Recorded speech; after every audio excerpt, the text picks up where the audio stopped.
¿sí? ¿Correcto? Bien. Entonces, cuando hablamos de un comprobante de pago, normalmente hablamos de tres componentes principales, ¿no? Que la clase pasada ya les había indicado incluso. Y vamos a tomar un ejemplo, ¿no? Este es un documento electrónico, ¿no? En este caso es una boleta, y vamos a ver qué componentes tiene este documento, de esa forma entender cómo se construye un XML, ¿no? Porque aparentemente a veces es fácil mostrar simplemente un documento, pero en realidad el documento abarca muchas variantes en cuestión a los datos que presenta, ¿no? O a los datos que imprime en su representación impresa, ¿ya? Entonces, como tal, vamos a ver o vamos a analizar este pequeño documento. En este caso, esto es una boleta y vamos a encontrar la primera sección, ¿no? Entonces, como hice la clase pasada, vamos a abrir un Paint y vamos a ir explicando, ¿no?, la estructura. En primera instancia, lo que se tiene es esta parte, ¿no? Esta parte también la conocemos como la cabecera, ¿de acuerdo? Entonces, esta sección viene a ser la cabecera. Dentro de la cabecera vamos a encontrar información netamente del documento y netamente de la empresa que emite el comprobante, ¿de acuerdo? Entonces vamos comenzando por la marca, ¿no? O en este caso vamos a hablar de la diferencia que hay entre la marca y el nombre comercial, o perdón, marca o nombre comercial, ¿no? Y lo que corresponde a la razón social, ¿no?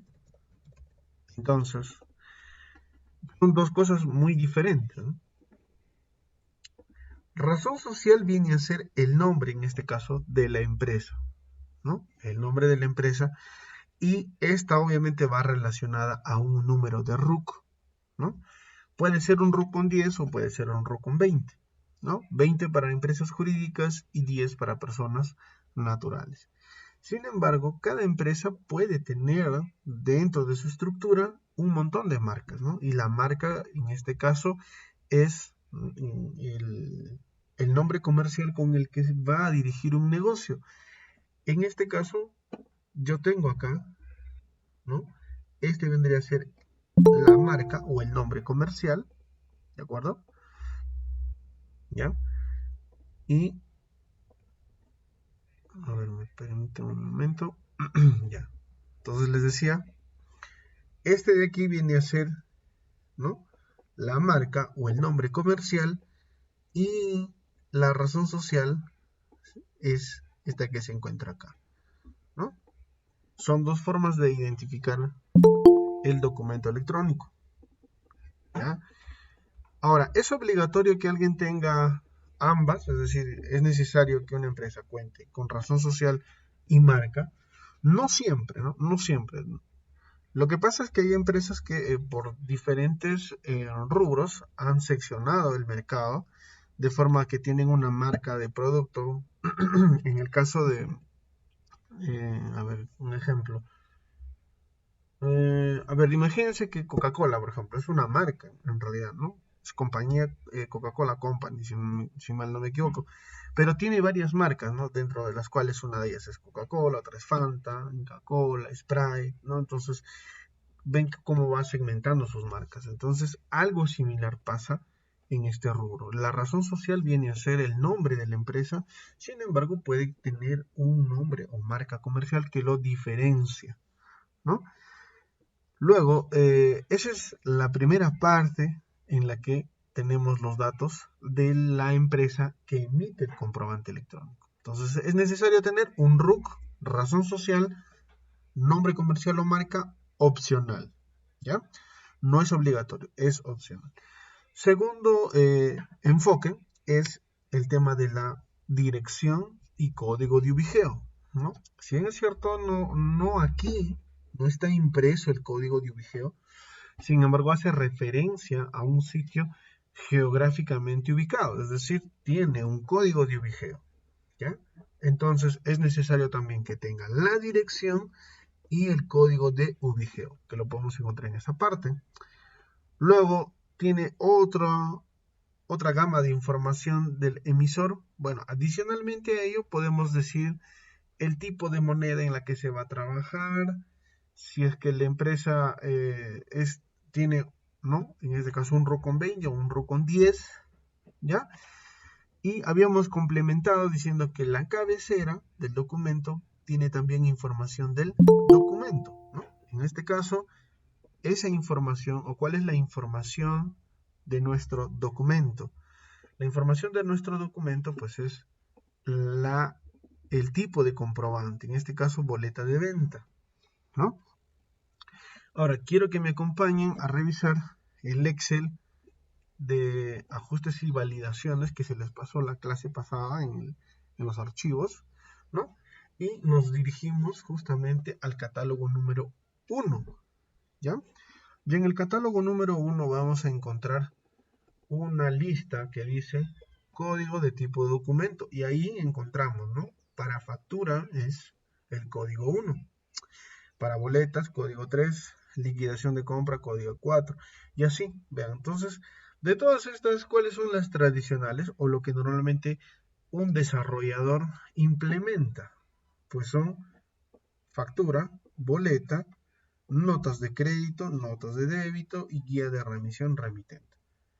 Ahora, ¿algún otro comprobante nos han solicitado? Sí, muy pocas veces, pero ticket de máquina registradora, ¿no?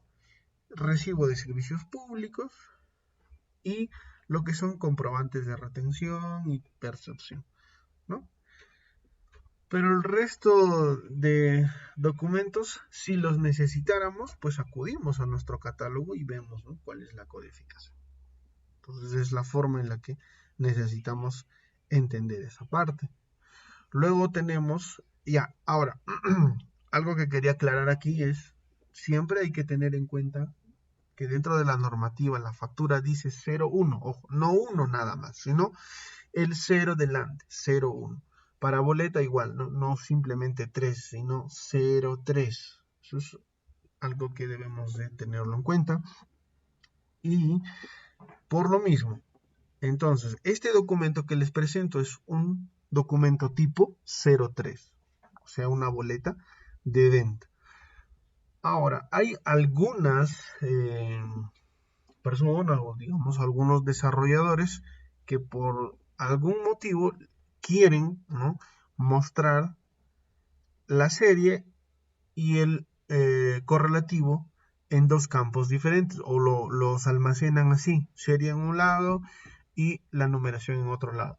Sin embargo, hay otros que mantienen la serie y el correlativo juntos, porque a las finales cuando tú construyes el documento XML no dices serie y correlativo, sino te vas a referir como número de documento y esto está compuesto por la serie más el correlativo, ¿no?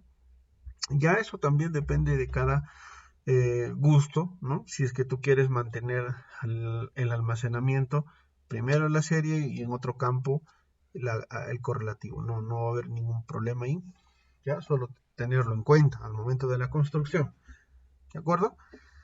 Ya, entonces, hasta ahí, recapitulamos. Entonces, ¿qué es lo que hemos encontrado en la cabecera del documento? El nombre comercial, la razón social, el RUC, la dirección, código de ubiceo, el tipo de documento, serie y correlativo del documento, ¿no? Entonces, ya tenemos esos campos, ¿de acuerdo? Ahora, más abajo, si continuamos más abajo, vamos a encontrar datos del cliente, ¿no?, o en este caso datos de la persona que está recibiendo el documento electrónico, ¿no? En este caso, el nombre del cliente, o podemos decir también razón social en el caso de facturas, ¿no? Cliente o razón social del cliente, ¿no? O nombre del cliente. Son, digamos, sinónimos cuando hablamos de boleta con factura. Porque en una boleta sabemos que debe solamente ingresar el nombre de una persona y en lugar de poner un RUC colocamos un DNI. Y en la factura hacemos lo contrario, ponemos la razón social y el RUC correspondiente, ¿no? Ahora, ¿la dirección del cliente es necesario o es opcional? Bueno, por ahora es opcional, es decir, no se obliga que tú en tu XML pongas la dirección de tu cliente. Es opcional, ¿no? Hasta ahora, ¿ya? Pero lo que nosotros sí debemos de colocar es la dirección y el código de ubicación de la empresa que está emitiendo el documento. Eso sí, opcional, ahora ya es obligatorio. Ya, entonces, hasta ahí, ¿qué datos hemos conseguido? ¿No? Datos netamente de la empresa que emite el comprobante, datos del documento y datos del cliente, ¿no? ¿Ya? Ahora, esa parte nada más no comprende la cabecera, ¿no? ¿Qué otros datos comprende la cabecera? Vamos a seccionar esta parte. No, vamos a seccionar esta parte, ¿ya? Y lo voy a llevar a este lado porque es importante, ¿no? Entonces, ¿qué otros datos pertenecen a la cabecera? Pues toda la sumatoria de operaciones grabadas, ¿no? Entonces, vamos a entender qué es una operación grabada. Cuando nos dirigimos a una operación grabada, estamos haciendo referencia al precio, ¿no?, que ha sido afectado por algún impuesto. En este caso, el impuesto en Perú es el IGB, ¿no? Entonces, como está afectado a eso, la operación grabada quiere decir que, ¿no?, ese precio va a ser afectado por el impuesto, ¿no? Luego tenemos otras operaciones como exonerada, gratuita, inafecta, ¿ya? Posteriormente, ¿no?, dentro de la construcción del XML se les va a explicar en qué caso se utiliza exonerada, en qué caso se utiliza inafecta, en qué caso se utiliza gratuita, porque sí, hay casos, ¿no? ¿No? Sin embargo, lo vamos a nombrar aquí, nada más, que todas esas operaciones deben ir, ¿no?, en la cabecera. También la cantidad de IGB que se está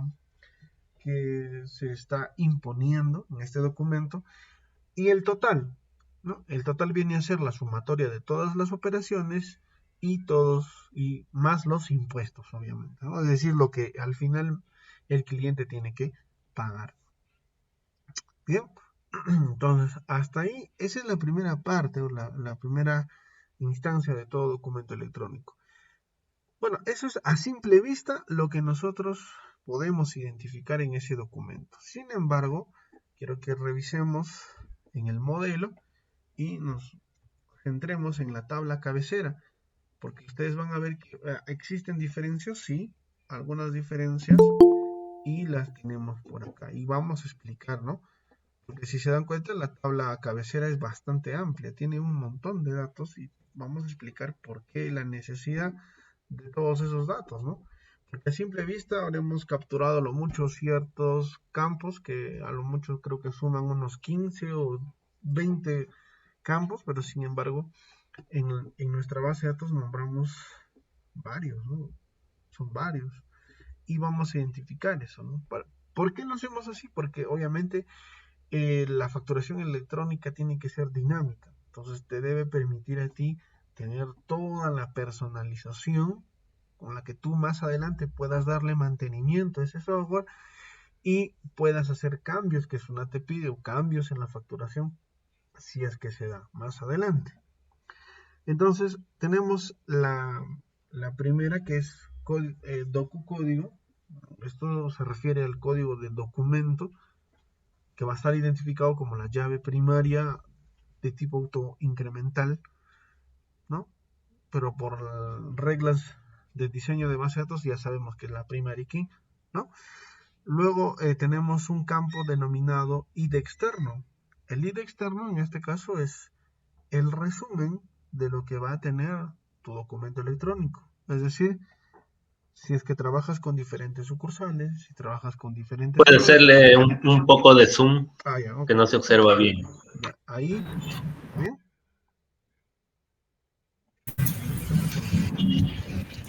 Se ve borroso. Se ve borroso. Profesor, Ahí, No, disculpe, no, no se ve. a ver, a ver, a ver.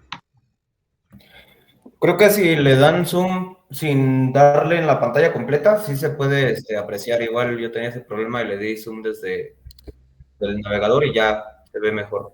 A ver, a ver, a ver, vamos, o en todo caso voy a ampliar por este lado. Ya, ustedes me dicen si se percibe mejor. ¿Ahí se ve mejor?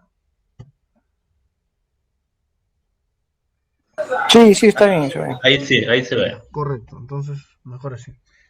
Ya, entonces lo que decía, el ID externo viene a ser el resumen de tu documento electrónico. Es como si fuera una llave primaria, pero esta me va a permitir identificar rápidamente si el documento pertenece a cierta sucursal o a, un, a una empresa diferente, ¿no? Digamos que estás haciendo facturación electrónica para diferentes empresas o diferentes sucursales, ¿no? Obviamente, este ID externo a mí me permite saber, ¿no? ¿Ya? Y vamos a explicar eso más adelante, ¿no? Cómo vamos a hacer que en el ID externo se registre todo el resumen del documento, ¿no? Y ahí empieza los datos de la empresa, ¿no? Razón social, código de vigeo, nombre comercial, dirección. Ahora, algo que va relacionado a la dirección es el tema de provincia, departamento y distrito, ¿no? Que es importante, sí, porque gracias a la provincia, ¿no? Vas a obtener el código y el distrito también tiene otro código y el departamento tiene otro código. Entonces, estos tres códigos juntos que conforman el código de Ubigeo, ¿no? Entonces, hasta ahí creo que vamos con todo lo que hemos entendido. Luego el país, ¿no? Esto sí es algo adicional, porque obviamente cuando yo les mostré el documento, sabemos sabemos de dónde, ¿no? De qué país es, de Perú. Pero sin embargo, esto da pie a que la facturación electrónica pueda ser dinámica. Es por eso que también en el XML, estando en Perú, SUNAT nos pide que pongamos el código del país. ¿Ven? No, o sea, no es que a mí se me ocurre simplemente porque lo puedo utilizar para la facturación electrónica en Colombia o en Ecuador, digamos, no. Sino es normativa de SUNAT que también tienes que colocar el código de país. Es importante. Luego viene el RUC, ¿no? RUC de la empresa. Ahora aquí va el tipo de documento con el que la empresa se identifica. Entonces, para poder entender esto, nuevamente nos vamos a ir a nuestro Excel que les habíamos pasado y nos vamos a ir al catálogo número 6, ¿de acuerdo? Catálogo número 6 que dice que es código de documentos de identidad, es decir, con qué tipo de documento se identifica o una empresa o una persona, ¿no? En este caso, si no tiene documentación, es decir, si hay una persona que cuando tú le dices, a ver, desea una boleta o una factura y te dicen, no, quiero una boleta simple, sin nombre. Entonces la persona no se está identificando. Entonces eso es código cero. Y debe ir no documentado, sin documentos, sin RUC. O en algunos casos ponen cliente descriptivo, cliente varios, o simplemente sin especificar, ¿no? Ese tipo de descripciones colocamos cuando es código cero. Ahora, cuando es código 1 es porque la persona te va a dar su DNI, es decir, el documento nacional de identidad de Perú. Si pones 4 es porque se va a identificar con su carnet de extranjería. Si pones código 6, registro único de contribuyentes o lo que es el RUC, ¿cierto? Si pones 7 es porque le vas a poner el número de pasaporte. Si pones código A, célula diplomática. B, para documento de residencia país. Y en fin, ¿no? Hay diferentes documentos con los que se puede generar un documento electrónico, ¿no? Ahora, en lo tradicional, ¿qué es lo que utilizamos? DNI, no documentado, RUC, y en algunos casos he visto que es carnet de extranjería, ¿no? O esos son los casos más comunes. Muy difícil, alguien me ha dicho que me voy a identificar con un salvoconducto, pero podría darse el caso. Entonces, ¿dónde encontramos la lista? En el catálogo número 8 y ahí está todos los códigos. Ahora, quiero que identifiquen algo muy importante. Cuando hablábamos del catálogo para documentos, ustedes recuerdan, les dije factura es 01, es decir, 0 delante de 1, ¿cierto? Sin embargo, para, para el catálogo número 6, en el que se muestran los documentos de identidad, miren, para DNI es 1, ya no es 01, sino 1. Y para el RUC es 6, no es 06. Entonces, hay algunos que confunden estos temas, ¿no? Entonces, por ahí alguien dice, no creo que era ponerle 0 delante. Y si pones 06, pues tu XML no va a ser aceptado, ¿no? Entonces, esas son algunas pautas que hay que tener en cuenta.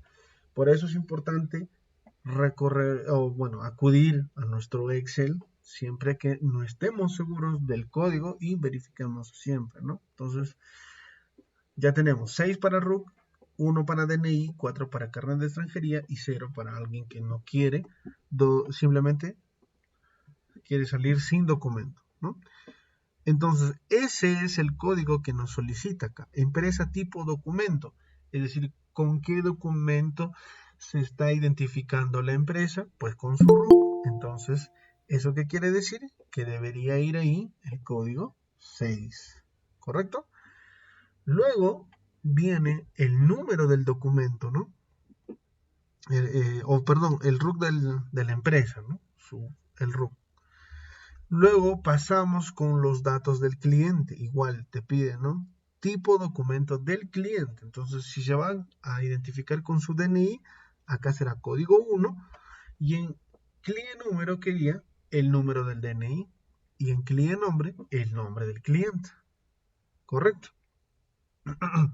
Algo que se me escapó de esta parte de la cabecera fue que también tenemos que colocar la fecha de emisión, ¿no? Es algo muy importante colocar fecha de emisión a nuestro documento, pero no solamente la fecha, sino también la hora, ¿no? Es decir, fecha y hora en la que se está emitiendo el comprobante electrónico, ¿no? Muy aparte, claro, de la fecha en la que tú puedas enviarlo, y mucho menos en la hora que SUNAT te devuelve el CDR, que también lo puedes agregar si tú deseas, ¿no? Pero para SUNAT debe ser clave o debe ser obligatorio colocar la fecha de emisión y la hora de emisión de tu documento, ¿no? ¿Qué más? El tipo de documento. Aquí es el uso de estos códigos, ¿no? 01 para factura, 03 para boleta, 07 para nota de crédito. Entonces esos datos van ahí porque justamente nosotros no lo describimos, ¿ya? Entonces de esa manera va por eso ahí, ¿no? Tipo de documento. Ahora, número de documento, vuelvo a explicar aquí. Si deseas puedes dividir esto en dos partes, serie y correlativo, o puedes manejarlo todo junto, ¿no? Serie y correlativo en un solo campo, ¿ya?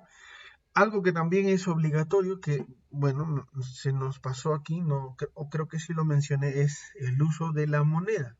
¿Qué código de moneda le vas a colocar, ¿no? O con qué tipo de moneda vamos a trabajar. Entonces, si vas a trabajar con soles, pues pones el código de soles. Si vas a trabajar con dólares, pones el código de dólares. Si vas a trabajar con euros, pones el código de euros. Si vas a trabajar con real brasileño, si vas a utilizar este peso colombiano, peso chileno, ¿no? Si es que vas a trabajar con, no sé, pues guaraníes, si vas a trabajar con, no sé qué otras monedas tenemos, peso uruguayo, ¿no? Etcétera, etcétera. ¿Ya? Luego viene, ¿no? Las operaciones. Y hemos identificado algunas de ellas, ¿no? Documento grabado, ya sabemos, ¿no? ¿A qué se refiere con el documento grabado? Documento inafecto, también. Ahora, ¿qué diferencia hay entre grabado e inafecto? El grabado dijimos que se daba porque el monto estaba siendo afectado por un impuesto, en este caso el IGB. Para algunos de ustedes tal vez el impuesto no es IGB, es IVA, ¿no? Y en fin, el impuesto que obviamente el país está colocando como normativo, ¿ya? Entonces las grabadas son aquellas operaciones que están afectadas por ese impuesto. Ahora, en Perú sucede el siguiente caso. Cuando tú te encuentras en la Amazonía peruana, estás libre de pagar impuestos. Es decir, solamente en la Amazonía peruana. Entonces, en esos casos sí se da el documento inafecto. Es decir, si tú estás haciendo, por ejemplo, facturación electrónica en Pucallpa, en Loreto, la Amazonía peruana, no tienes que utilizar documentos grabados. Todo se irá a documentos inafectos. ¿De acuerdo? Entonces, esa regla funciona en Perú. Por eso es que tenemos dos campos, ¿no? Grabada, para los que van a ser grabados, o en este caso afectados por el IGB. Inafecto, solamente exclusivo uso para la Amazonía peruana. ¿Ya? Luego viene la exonerada.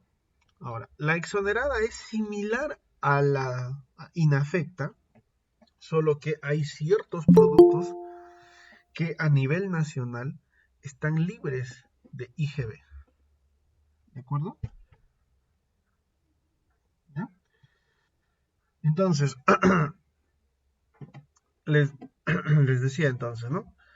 En el caso de documentos exonerados es porque hay productos que están libres de IGB, no pueden estar afectados por el IGB. Hace algunos años, por ejemplo, cuando hicimos el software para una empresa mayorista que en este caso repartía productos a granel como vino y harina, por ejemplo, estos productos, no sé si ahora, pero antes estaban exonerados, es decir, no podían pagar IGB o no deberían de pagar IGB, ¿no? Estaban exonerados de IGB. Entonces había productos que sí estaban grabados, entonces esos productos se iban aquí, operación grabada, y las que no, pues se sumaban acá en documento exonerado, ¿ya? Entonces, ahora también hay una lista. Ahora, esa lista, ¿quién lo da? Pues SUNAT, ¿no? Dentro de SUNAT está la normativa de qué productos han ingresado para ser exonerados del IGB, ¿ya? Bueno, no recuerdo si es que ahora la harina está, bueno, eso ya lo vamos a ver cuando ya estemos implementando el XML, ahí lo vamos a visualizar, ¿ya? Entonces, ahora también tenemos las operaciones gratuitas, ¿no? ¿En qué casos se da una operación gratuita o en qué casos hacemos el uso de una operación gratuita? Esto va más que todo cuando vamos a dar promociones, ¿no? Cuando vamos a dar promociones o se va a regalar algo, una, no sé, promoción, 2 por 1, ¿no? Entonces te cobras de uno y uno tiene que salir en documentos gratuitos. Entonces todo eso se establece ahí, ¿no? Se establece en esa parte, ¿de acuerdo? Luego tenemos descuentos, ¿no? Si es que también tu software va a tener la posibilidad de brindar descuento, pues, ¿no? Puedes colocar un descuento global o también, eh, digamos, detallado. ¿Ya? Eso también lo vamos a ver más adelante. Luego, el subtotal, ¿no? Es decir, la sumatoria de todos los que son grabados, sin efectos, exonerados. Y en otro lado, el tema de los impuestos. Y finalmente, al final, ya debería de sumarse todo, ¿no? Todo. Ahora, Aquí tenemos, por ejemplo, otro impuesto, que es el impuesto selectivo de consumo. Ahora, este impuesto selectivo de consumo solo se da a temas de combustible, ¿no? Por ejemplo, el gas, el petróleo, ¿no? Gasolina, todo lo que es derivado del petróleo también, ¿no? En realidad. Son eh, aquellos que están afectados por el ISC, ¿no? O el impuesto selectivo de consumo, ¿ya? Que es otro impuesto. Luego, si hubiera otro tributo, en este caso tenemos el impuesto a la bolsa plástica, que también tiene su normativa, tiene, ¿no? su propia resolución, donde se estipula de qué forma debe cobrarse y cuánto debe ser la tasa, ¿no? Entonces, todo eso también, entonces debemos de tener la tasa para esos tributos y el monto que corresponde a esos tributos. Otros cargos, si los hubiera, ¿no? Como por ejemplo, no sé, gastos administrativos. Y aquí, por ejemplo, hay algunas empresas que por política me han estado solicitando que ingrese también la comisión del EasyPay, ¿no? O de Newbies. Porque ustedes sabrán que ahora, pues, la mayoría, en todos, creo, los centros comerciales, diversas empresas han implementado el pago de tarjetas, Yape, Plin, ¿no? Entonces, estas están afectadas a una comisión, ¿no? Entonces, en gastos administrativos, ese 4% se aplica, ¿no? Se aplica ahí. Entonces, es ahí donde ponemos otros cargos o simplemente como un gasto que dentro del, no está dentro del documento o no pertenece al documento, pero sí se le cobra al cliente, ¿no? Y de ahí pues tenemos eh, percepción, ¿no? En este caso, datos de percepción, el hash code, que viene a ser también el código donde se establece o donde se coloca toda una lista de, bueno, se coloca datos netamente del documento en el hash code para que nos aparezca, por ejemplo, el QR, ¿no? Luego el CDR, que esto sí pertenece ya netamente a la respuesta que SUNAT nos da, es decir, cómo vamos a recepcionar el CDR, la nota y la observación que SUNAT nos da en su XML, ¿ya? Entonces así vamos a tener el hashcode para poder elaborar el QR, la nota, la observación, viene a ser la respuesta de SUNAT, y luego tenemos los estados, ¿no? Va a haber estados. El primer estado es si deseamos enviar o no a la web service de SUNAT. Entonces ahí vamos a tener un primer estado, ¿no? Si se envía o no se envía a la web service de SUNAT, ¿ya? Y ya les voy a explicar para qué utilizamos esto, ¿no? Luego tenemos el docu process status, es decir, en qué estado se encuentra nuestro documento, si se encuentra solamente emitido, si ya fue enviado, si fue aceptado, si fue procesado, si ya está aceptado, si está rechazado, ¿no? Entonces ahí almacenamos esa información. Luego la fecha en la que se procesó nuestro documento también es importante, ¿no? Y luego adicionalmente a ello, pues hemos considerado colocar los links, si es que tienes una representación en PDF, si tienes un link que te lleva directamente al CDR que hemos almacenado o al XML que hemos fabricado, ¿no? Y si esto lo quieres enviar por correo, digamos, si lo quieres administrar, también, ¿no? Almacenar al menos 2 correos de tus clientes por los que son los canales por los cuales se les va a informar a tus clientes del documento electrónico. Ahora, si se tratara de una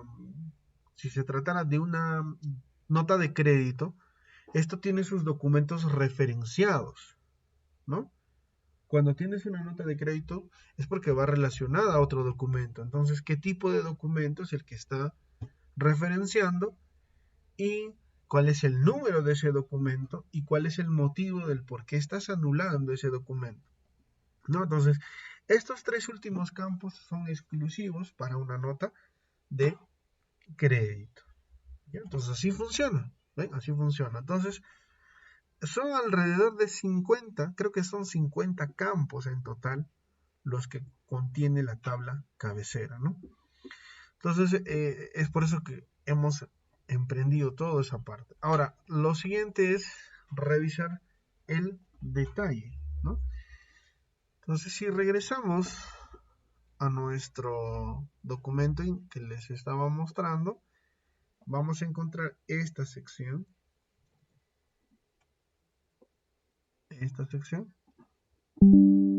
¿Ya? Y pues vamos a explicar, porque esta parte también, ¿no? Tiene ciertos datos, pero es necesario entender qué cosas vamos a necesitar de esta parte, ¿no? Uno de ellos viene a ser la cantidad, si bien es cierto, ¿no?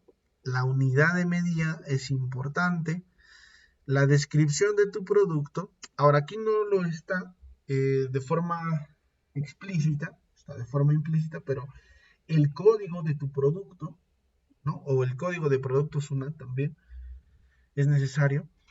El precio, ya sea que contenga o no contenga el IGB, ¿no? ¿Qué más? El importe, ¿no?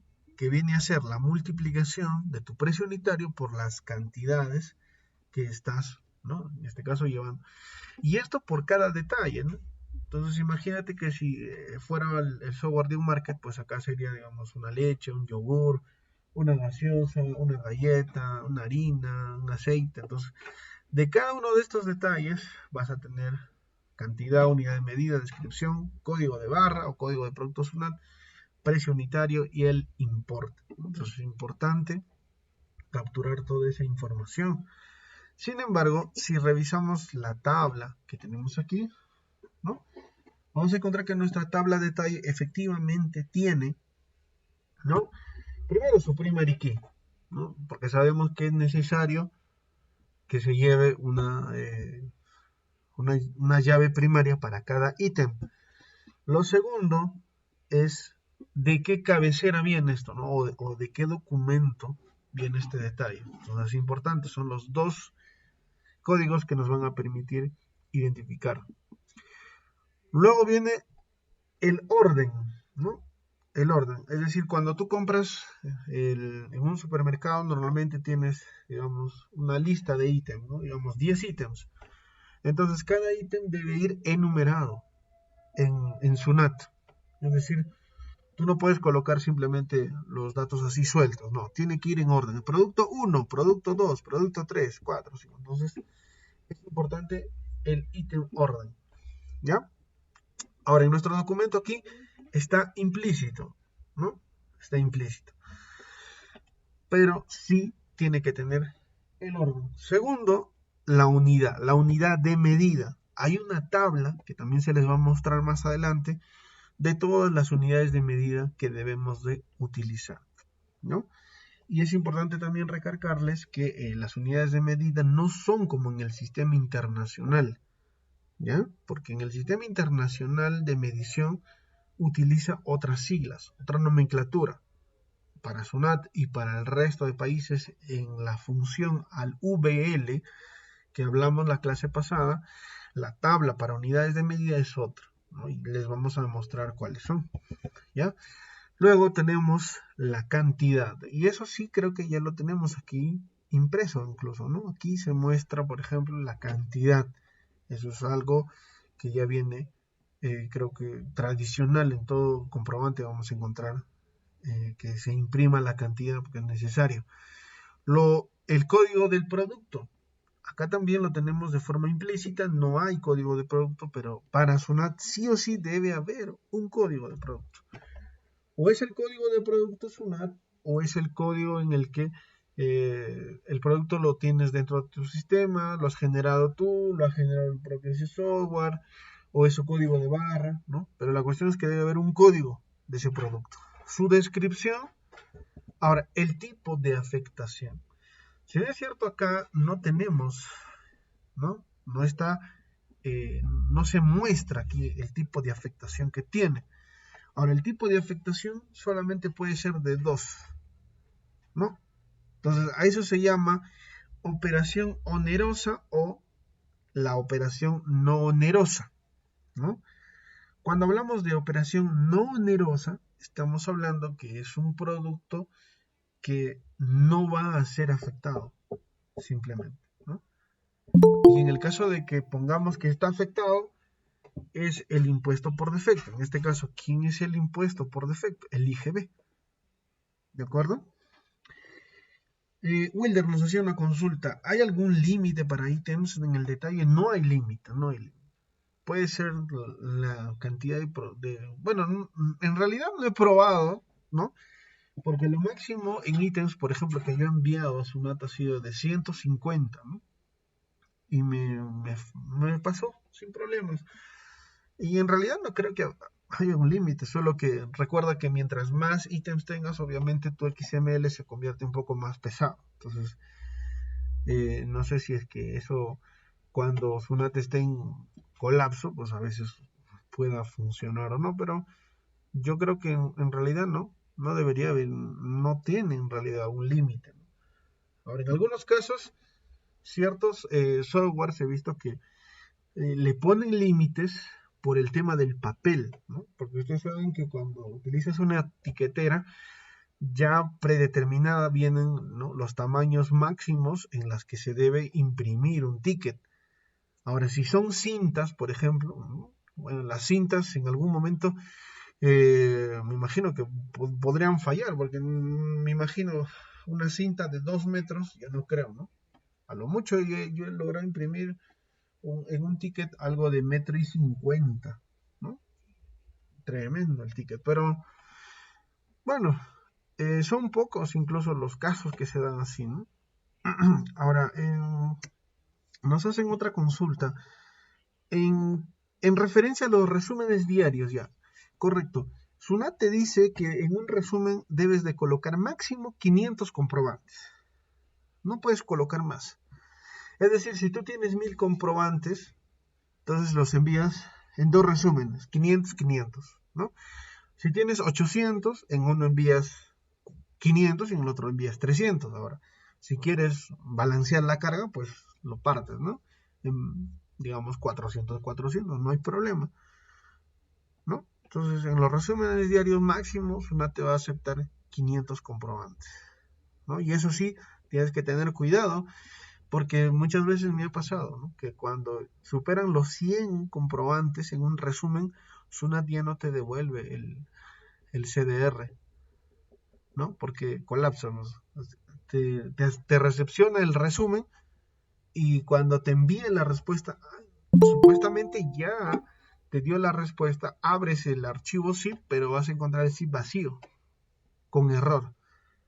Y eso no quiere decir que no te aceptó el resumen. Tú revisas en tu portal y ahí está el resumen, y está procesado. ¿Y de qué forma se puede proceder ahí? Yo lo recomiendo siempre, bajarlo de 100 en 100. Y a mí no me falla eso, ¿no? Por ejemplo, yo en los softwares que ya tengo, más o menos sé que el cliente, digamos, factura entre 800 o 900 comprobantes diarios. ¿Qué hacemos? Hacemos cortes. A las 11 envía un resumen, a las 3 de la tarde envía otro resumen, a las 5 de la noche un resumen, y a las, digamos, 8 o 9 de la noche el último resumen. Y así hacemos, ¿no? Partimos de 100 en 100, de 200 en 200, pero no llegamos a enviar 500, porque ya nos ha pasado eso, ¿no? Entonces, evitamos problemas de esa forma. Okay. ¿Ya? Entonces, en ese caso, eso sería el ítem de afectación. Luego, el tipo de precio de venta, ¿no? Eso también está dentro de nuestros catálogos. Si revisamos aquí, vamos a encontrar, ¿no? Hay uno que indica el tipo de precio, ¿no? Bueno, en el caso de afectación, como ustedes ven aquí, utilizamos este código, ¿no? 10 para operación grabada onerosa, ¿no? Y si fue por un retiro por premio, por donación, retiro, la verdad, estos son casos que no me ha tocado. Simplemente yo utilizo o la operación onerosa o la operación gratuita, ¿no? En este caso, debería ser aquí 21, exonerado, gratuita, o operación onerosa exonerada, la 20, ¿no? Y cuando está afectada, pues la 10, código 10. Eso es en el caso de el código de afectación. Ahora, en el tipo de precio de venta también tiene su catálogo, que son los tipos de precio, ¿no? Por acá vamos a ver, son dos, ¿no? Debe estar, a ver, otros de las leyendas, acá están. Código de tipo de precio de venta unitario. 01 cuando el precio incluye IGB. 02 cuando son valores referenciales unitarios en operaciones no onerosas, es decir, gratuitas, ¿no? Cuando son gratuitas, ¿no? Y 3, tarifas reguladas. En nuestro caso, en Perú no utilizamos las tarifas reguladas, ¿no? Solamente utilizamos o 01 o 02. ¿Ya? Entonces, ahí tenemos, ¿no? Afectación y tipo de precio. Luego, el precio de venta, ¿no? En este caso ya viene a ser el precio de venta.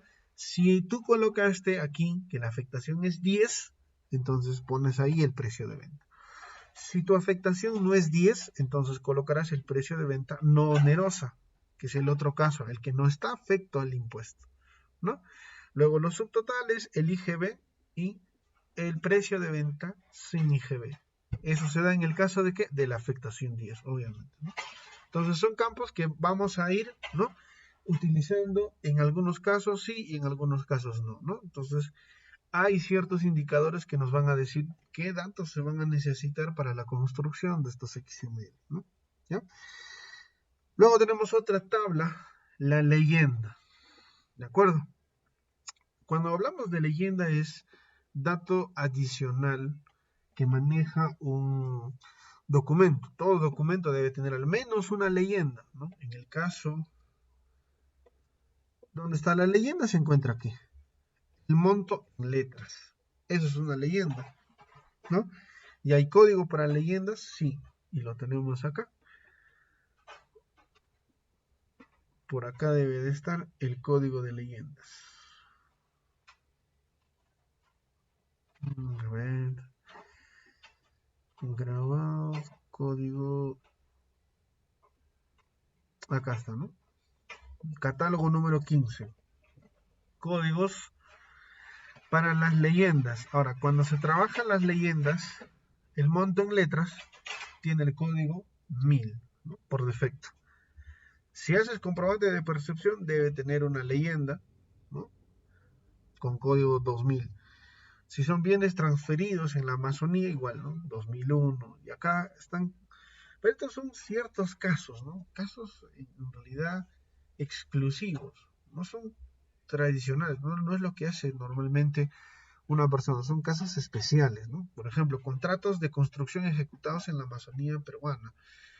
O viajes turísticos, ¿no? Una agencia de viaje, ¿no? Bueno, en este caso solamente es un rubro que se afecta, no todos, ¿no? Y en el caso de que, por ejemplo, regales también, hagas bonificaciones y esas cosas también, ¿no?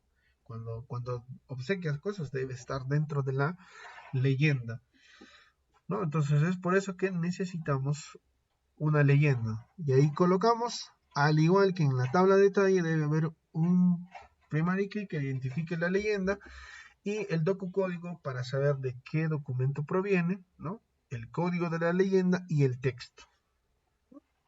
Es decir, el código hace referencia al código que tiene dentro de los catálogos, ¿no? Si queremos poner el monto en letras, entonces será código 1000 y en su descripción que vas a colocar pues el monto, que en este caso aquí es 150 con 00 sobre 100 soles, ¿no? Eso es lo que debería ir en nuestra leyenda. Ahora, algo que impactó en el 2021, no recuerdo, que sí creo que fue en marzo del 2021, o un poquito más, parece que por julio, por agosto, no recuerdo la fecha exacta, pero apareció, ¿no?, la resolución de que ya deberían de tener facturas al crédito y facturas al contado, ¿no? Y ahí hubo pues un cambio que es una puso o propuso a todos en general, y los sistemas ya no deberían o no te van a recibir, o SUNAT simplemente, ¿no? Su web service ya valida esto, no te va a aceptar, no te va a aceptar si tu documento no dice que es al contado o es al crédito, ¿no? Entonces debería haber esos tags ahí. Y si es al crédito, debes de establecer cuántas cuotas son y las fechas de vencimiento de cada cuota y el monto de cada cuota, ¿no? Y si es al contado, pues simplemente mostrar que no es una factura al crédito, sino es al contado y simplemente el monto que debe pagarse, ¿no? Entonces, es por eso que esta tabla apareció luego, ¿no? Entonces, esto es una tabla opcional, solo se da en el caso de facturas al crédito, ¿ya? Y por lo general dijimos que dentro del proyecto que vamos a tener, vamos a desarrollar, ¿no? Operaciones con productos. Entonces vamos a tener una tabla producto que obviamente deriva de una tabla marcas, ¿no? Y parámetros, ¿ya? Esto de acá lo voy a explicar después. Primero paso con el de comprobantes, ¿no? Los comprobantes. Ahora, nosotros tenemos que administrar una tabla, ¿no? Con nuestros comprobantes para ir administrando los correlativos, ¿no? Los correlativos y las series. Ahora vamos a resumir esta parte. A ver. El cliente, bueno, también necesitamos, ¿no? Para poder hacer operaciones con boleta, con factura, unidades de medida también, ¿no? Porque ya que la tabla puede crecer más adelante, entonces es necesario que puedas capturar, ¿no? Los datos en una tabla para que agregues la simbología y el nombre de la unidad de medida, ¿no? Y vamos a esta parte, ¿no? El parámetro. Algunos me decían, profesor, ¿es importante el uso del parámetro? ¿Por qué? ¿No? Bueno, es una forma en la... Nosotros, en realidad, en la mayoría de nuestro software, para no estar configurando o personalizando uno a uno cada sistema o cada software, y cuando nuestros colaboradores dan mantenimiento, también es un poco complicado, utilizamos una tabla parámetro. ¿Y para qué sirven? Entonces ahora les explico, ¿no? Esta tabla parámetro me va a permitir hacer lo siguiente. Tiene 4 campos, ¿no? El nombre, ¿ya? Luego tiene el valor entero,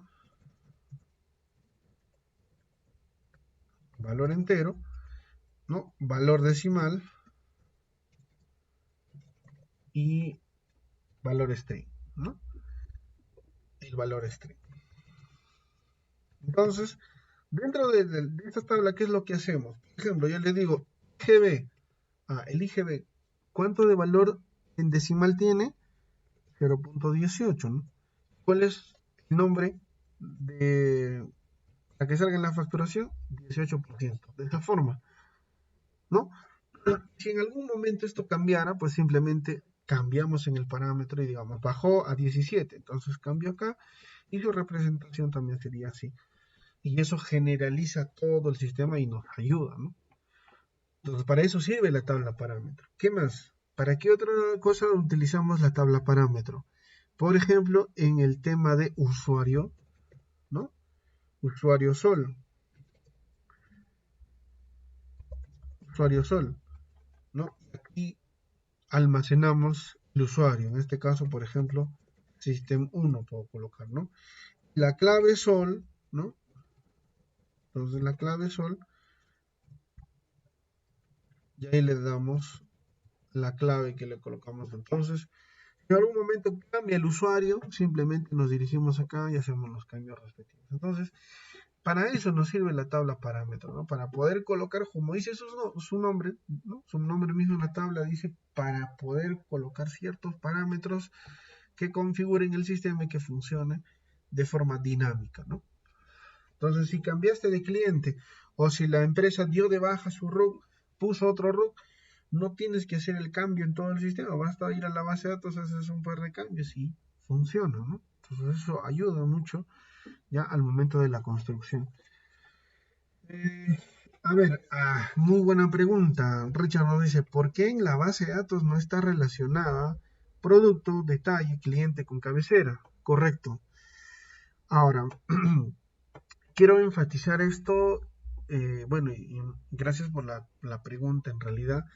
¿Por qué no vinculo yo, por ejemplo? Porque podría ser, ¿no? Que acá yo coloque en producto, tal vez ya tengo la unidad de medida, tengo la marca, y simplemente herede, ¿no? En la tabla de detalle.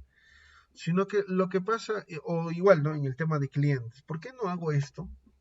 Porque recuerden que el núcleo está preparado para aquellos que van a iniciar un proyecto propio o ya tienen su proyecto y van a empalmarlo con la facturación electrónica.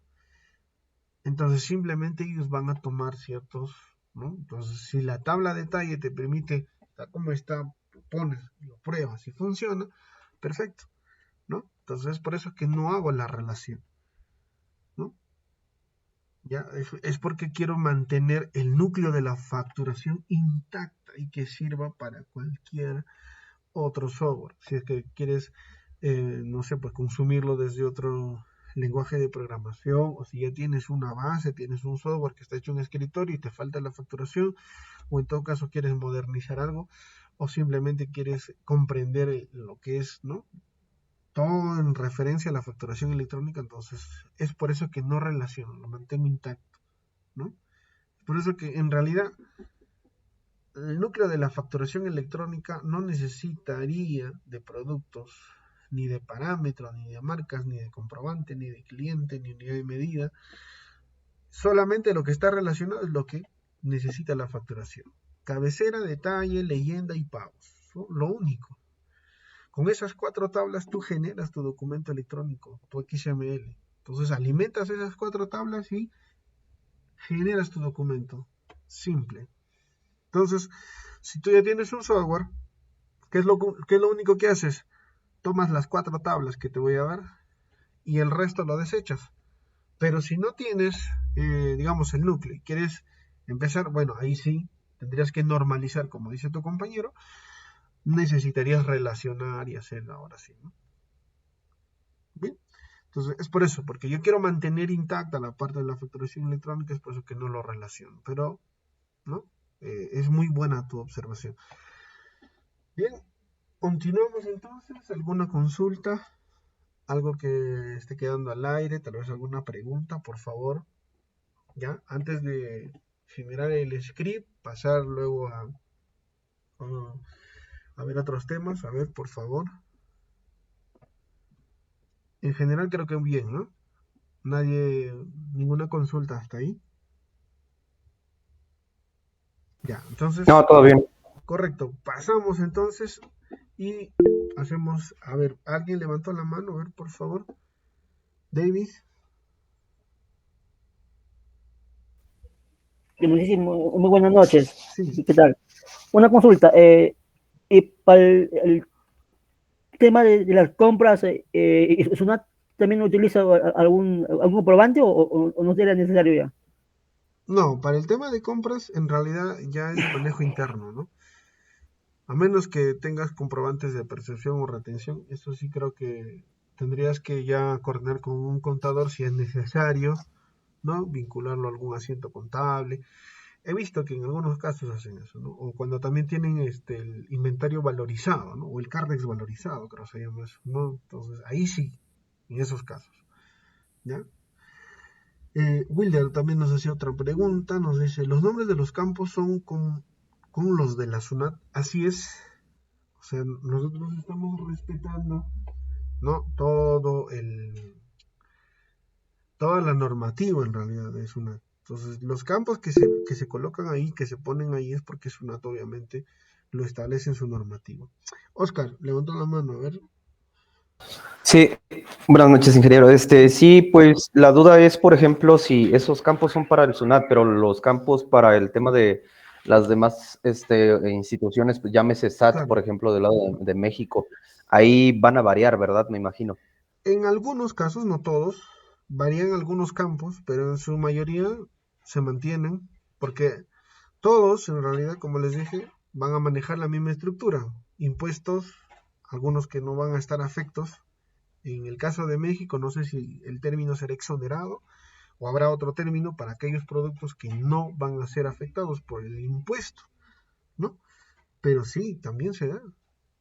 Y en la Ok. mayoría de países también hay esto, ¿no? Entonces, en Cuba, por ejemplo, si no me recuerdo, también hay, ¿no? Aparte, no se llama exonerado, creo que tiene otro nombre, pero no pagan impuestos, ¿no? Y es más, el comprobante mismo tiene en su infraestructura, de su XML, ¿no? Maneja el mismo ítem para exonerado, solamente que cambia el código, ¿no? Mientras que para Perú es 1000, por ejemplo, para Cuba puede ser 1000 o 120, creo que no recuerdo bien, ¿ya? Pero así, ¿no? Pero, o sea, la estructura es similar en todos los países. Va a haber operaciones que van a estar afectadas a un impuesto, aquellas que no van a estar afectadas al impuesto y aquellas que, como dije, por promoción se les va a brindar a los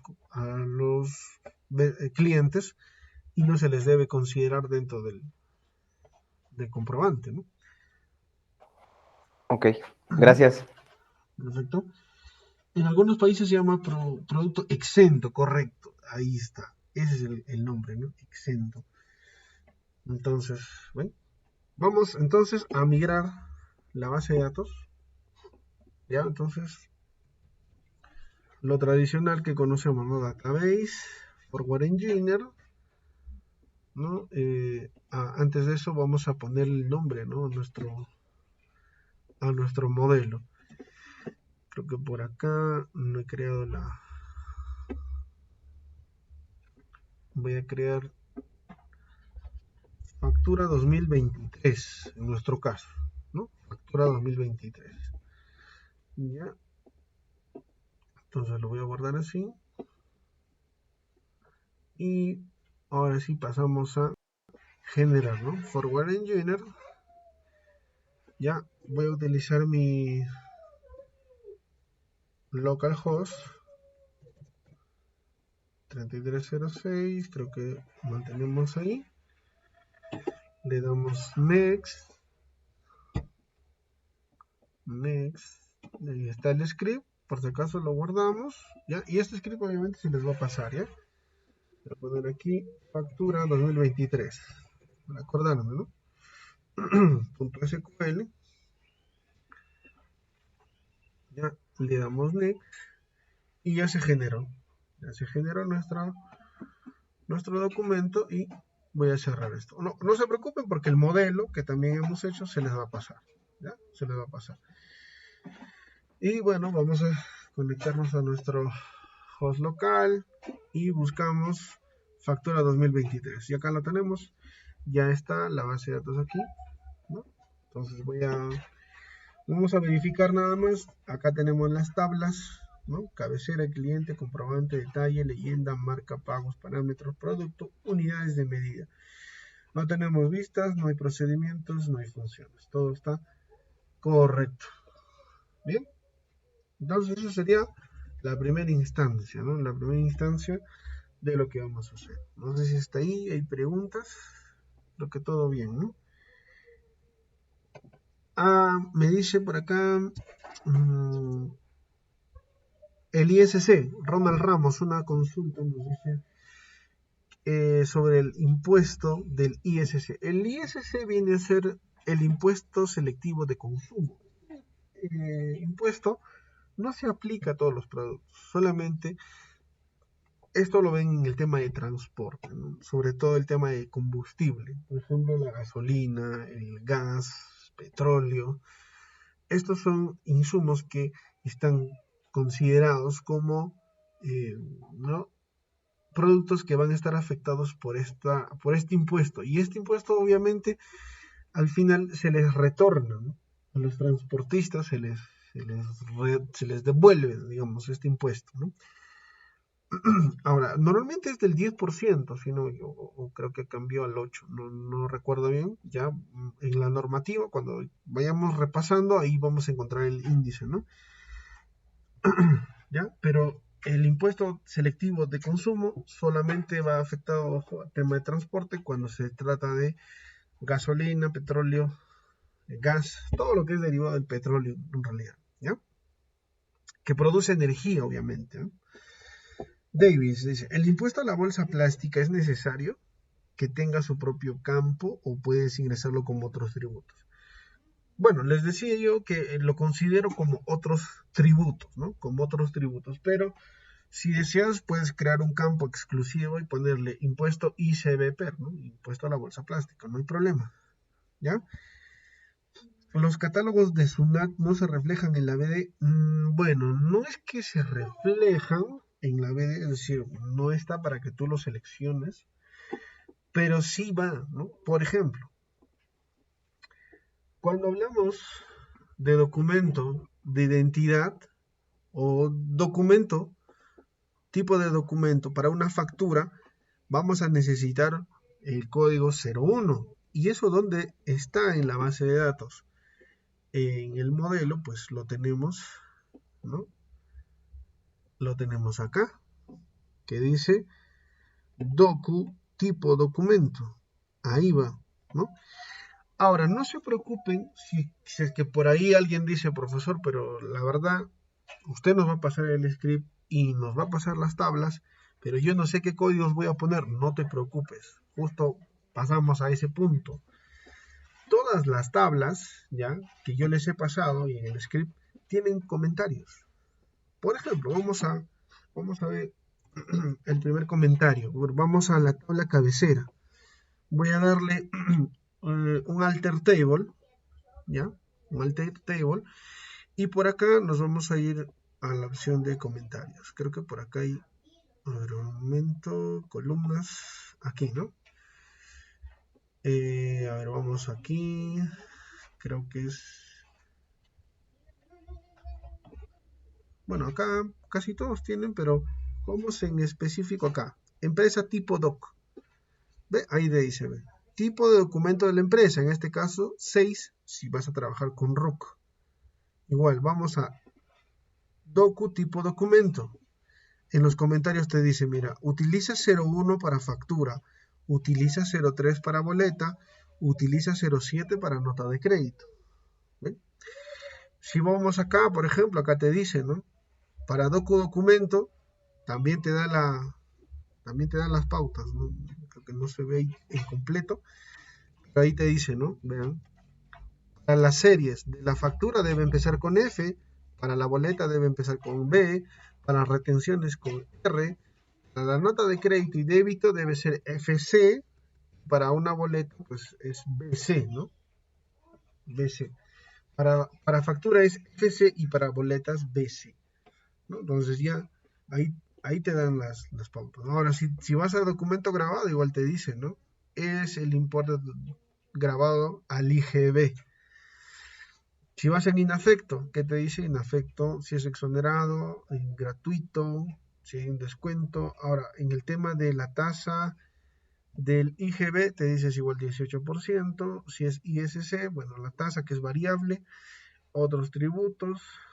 Ahora, vamos a esta parte del detalle, ¿no? Porque ahí también creo que tenemos en el detalle las observaciones, ¿no? Le damos un alter table. Y aquí, por ejemplo, tengo, ¿no?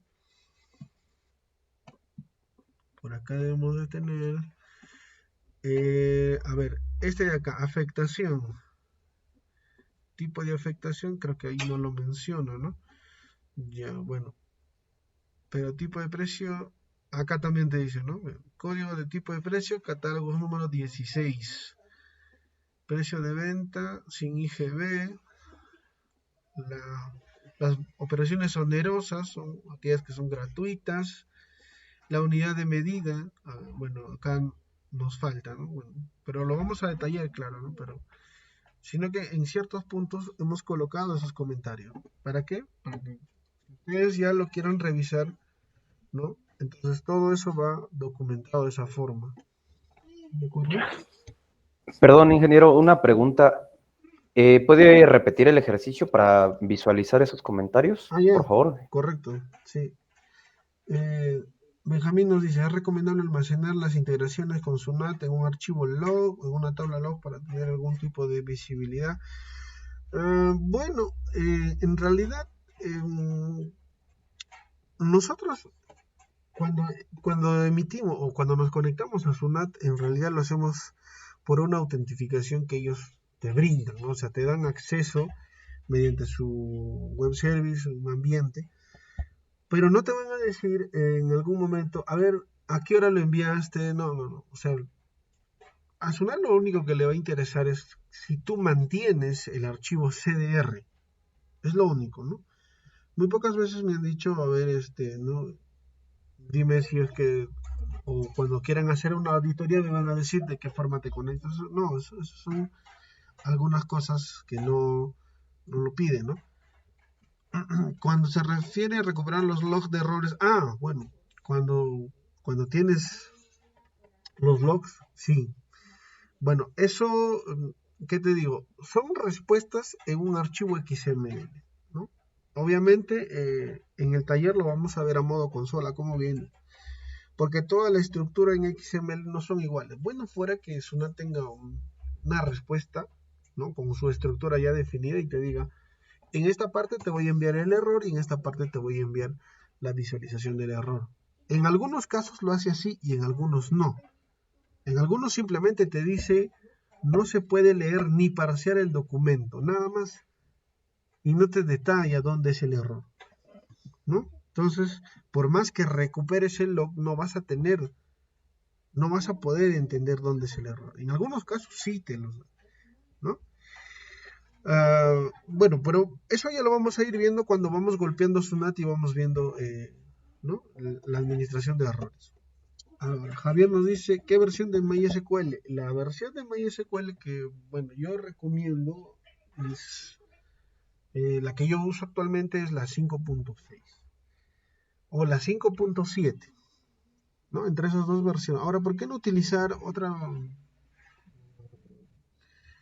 versión? Bueno, yo creo que hay una cierta consideración que tengo, porque cuando trabajas en MySQL recuerda que vas a trabajar con dos versiones, con InnoDB y con MariaDB, ¿ya? Entonces, MariaDB maneja hasta cierto momento la misma sintaxis que el InnoDB, pero hay un punto donde se separan y donde las sentencias ya no funcionan. Es decir, a mí me ha pasado que he hecho mis procedimientos almacenados, pero lamentablemente no, en MariaDB no lo levanta, ¿no? O es más, yo tengo acá un procedimiento almacenado en Workbench, funciona, pero si lo abro por SAM, por ejemplo, no lo reconoce o me dice error de sintaxis. Entonces, para evitarme esos problemas, me mantengo con la versión 5.6 o 5.7, que es bueno, es el kernel de MySQL que yo uso, ¿no? Ya el editor va a ser de tu preferencia, ¿no? O el motor. Si utilizas Postgres, claro que no hay problema, solamente que recuerda que las sentencias no van a ser igual. Pero como vamos a utilizar APRS, yo creo que no vas a tener ningún problema, ¿ya? Y si es Angular, puedes aplicar interceptores. Claro, bueno, sí, puedes utilizarlo, no hay problema, ¿ya? No hay problema. ¿Ya? Entonces, vamos a repetir el procedimiento de cómo ver los comentarios, ¿no? Bueno, lo tradicional es que tú primero tienes que ingresar a tu server, ¿no? En este caso, yo tengo varias instancias, mi instancia local es esta, entonces yo ingreso a mi instancia local, elijo la base de datos con la que estoy trabajando o la que voy a revisar, ¿no? Me despliego en la parte de tablas y voy a tratar de alterar o editar una tabla, ¿no? Entonces, cuando editamos una tabla es un alter table, ¿ya? Y simplemente me ubico en el campo y en la sección de comentarios voy a ver lo que me indica, ¿no? Empresa tipo documento, ahí me dice, ¿no? Tipo documento, cliente número, si es una fecha, en qué formato, si es una hora, ¿no? Docu tipo documento, ahí está, ¿no? Es más, en los estatus, creo que aquí también hemos colocado, ¿vale? Aquí está, ¿eh? Cuando les decía, este es un estado para enviar a la web service, ¿no? Si está S, sí se envía. Si está N, no se envía. Y aquí también tenemos, ¿no? Para status, tenemos N en el caso de nuevo, ¿no? B si fue bloqueado, P si ya está procesado, E si ya fue enviado y X error de envío, ¿no? Entonces ya tenemos una nomenclatura ahí, ¿no? ¿Ya? Entonces, de esa forma revisamos los comentarios. ¿Bien? Bueno, no sé si hasta ahí hay alguna consulta adicional. Para la versión 5 no tiene ciertos problemas de seguridad.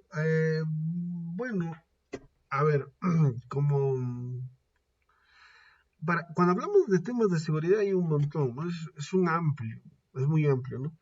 Porque si, obviamente, ustedes saben que MySQL ha pasado de versión en versión y la última, que es la 8, si mal no me equivoco, está pidiendo la autentificación SSH, ¿no? Es decir, hay un mecanismo de seguridad, es un nivel adicional. Sin embargo, cuando utilizas la versión 5.7, si bien es cierto, también puedes utilizar autentificación SSH, pero es muy complicado cuando tienes que darle permisos desde otro aplicativo, ¿no? Ya ahí ya interceptamos ciertas consideraciones, hay que conocer de redes, hay que conocer de topologías, entonces, y creo que en el curso lo que menos quiero es llegar a complicarnos, entonces quiero hacerlo lo más sencillo posible y ya en cursos más avanzados ustedes ya pueden entender si utilizan la versión 5.7, 8, ¿no? Eso creo que también va por un lado, ¿no? Y más allá de eso, también el tema que les hablé, ¿no? Que algunas sintaxis no son iguales, hay algunos cambios, ¿no?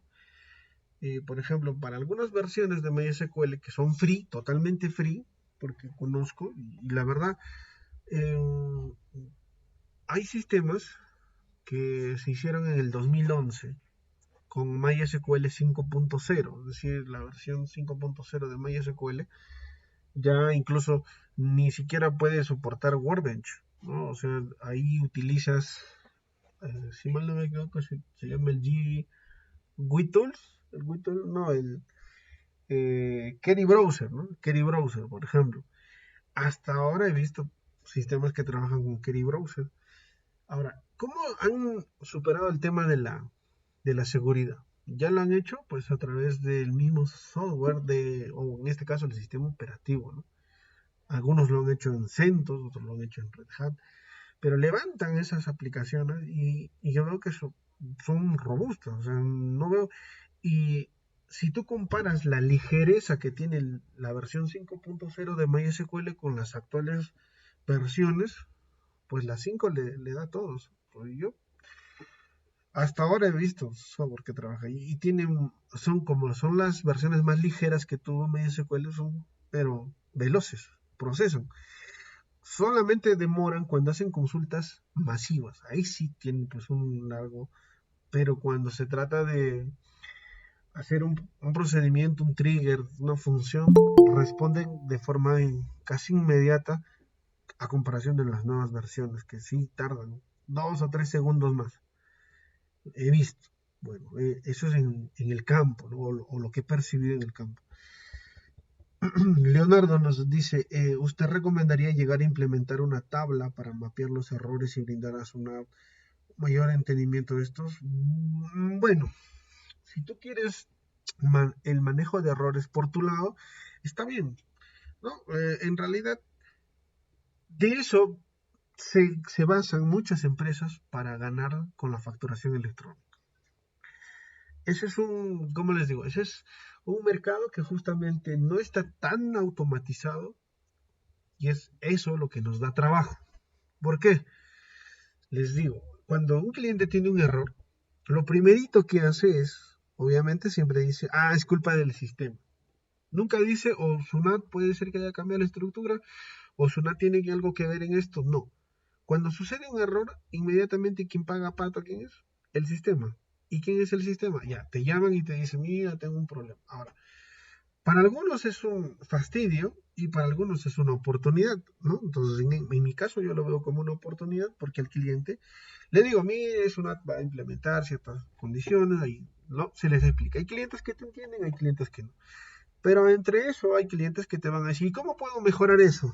Y ahí está el negocio. ¿Por qué? Porque dice, mire, si voy a tener esos problemas, no sé, me puedes dar un servicio, no sé, o me puedes cobrar mensualmente, qué sé yo, pero no quiero que suceda eso. Entonces ahí, en ese punto, podemos abarcar un poco y ir fidelizando clientes, ¿no? Ir fidelizando. Entonces, estos errores que mencionan justamente son motivos del por qué muchos desisten de sistemas, es decir, se aburren de un sistema y optan por otro. Entonces, si se dan cuenta, no es tanto actualmente el uso de un software que en realidad el cliente diga, no, me voy porque ese sistema no sirve, ¿no? Para ellos simplemente la facturación debe ser totalmente reglamentada, regulada y debe estar al pie de lo que Sunat dice. Entonces, no es tanto el trabajo de Sunat, sino es nuestro. Entonces, pero ¿qué beneficio tú le tienes que sacar? Obviamente, esos trabajos, eso cuesta, ¿no? ¿Por qué? Porque ni Sunat tiene implementado la forma en la que te debe dar los errores, ni te soluciona los errores. Vuelvo a decir, Sunat cumple con informarte si tu documento está aceptado, está rechazado, si le faltó alguna validación o no. Es más, Sunat te lo rechaza inmediatamente, ¿no? Es más, cuando hubo un cambio este año, entre el 1 de enero, el 2 y el 3, Sunat estaba hecho un caos. Uno, porque había puesto la normativa de que solamente iba a recepcionar un comprobante, ¿no? A más tardar al día siguiente ya tenías que haberlo informado, porque si no, ya no te lo aceptaba. Y al hacer ese cambio, no sé, me imagino que los de sistemas en Sunat metieron la pata y ningún comprobante pasaba. No pasaban los comprobantes. Todos tenían problemas con que no se puede leer ni parciar el documento porque se habían borrado ciertos campos, me imagino yo, dentro de la validación que no reconocían los XML. Y era un caso porque todo el mundo reventando de llamadas a Sunat y no contestaban, y como eran fiestas, para empezar, la gente se había ido de vacaciones, entonces fue un colapso. Entonces Sunat, ¿qué hizo? Dio, ¿no? Una prórroga de días y dijo, bueno, vuelvan a declarar sus comprobantes, y restableció la regla de los 3 días. Es decir, que los comprobantes no deban informarse el día siguiente, sino que contengan los 3 días. Entonces, ¿qué significa? Que simplemente su resolución o esa actualización que le hicieron a su servidor, no, lo restablecieron a la versión anterior, y con eso se evitaron problemas. Y todo el mundo contento y feliz, y como tenemos ese